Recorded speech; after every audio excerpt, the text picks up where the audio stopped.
Have I ever had a student who is unprepared but just skyrocketed? No, no, no, because you'd have to spend exactly 1 hour in my class to go, oh, fuck this, if you're not into being prepared.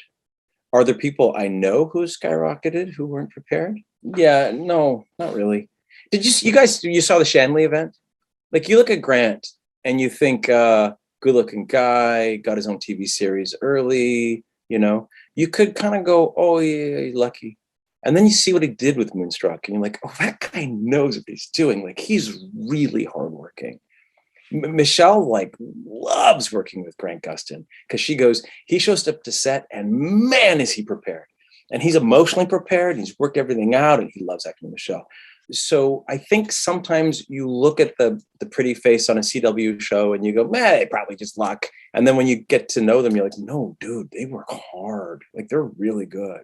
But then there's a couple where you go, they were pretty and they kind of nailed it young. There have been, but Tyler, there have been many, many, many, many actors who like have come to my class and just like 2 classes in, like gone, like they're just gone, never seen them again because they're like, what? This is work, They don't, or they don't understand how much work it is or how much emotional and human work it takes.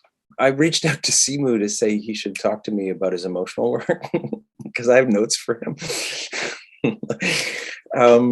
But he was a hardworking cat. Like he came to class prepped and he brought a lot of energy and ideas and stuff. And so that was before Kim's Convenience. And then he did how many episodes of that? Did they do 100 episodes of that or something like that? Right. Before he then, so he's done a lot of work, that guy. But yeah, no, Jess Sutton and Nesta Taylor, and they're all like unbelievably hardworking actors. Brett, it was Brett, Vic, Brandon Jay. They're like you're naming the hardest working actors. They're the biggest actors, the big graduates, but they're also like the hardest working actors I had.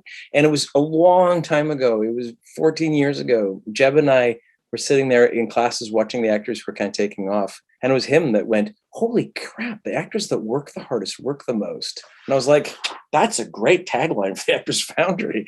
Like, the ones who work the hardest work the most. Hard work pays off, And if it doesn't pay off, you can still go, I did it.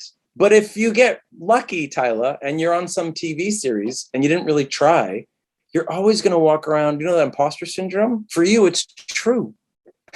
And you don't want to walk around going, I didn't really deserve this. My dad was a casting director and I sort of loafed my way through it. You understand? Yeah. No. Oh, much better that you have a life of slogging it through, trying to make it, but you're doing it, but you're working hard at it. Then you make $1 million on a TV series, but you're full of shit.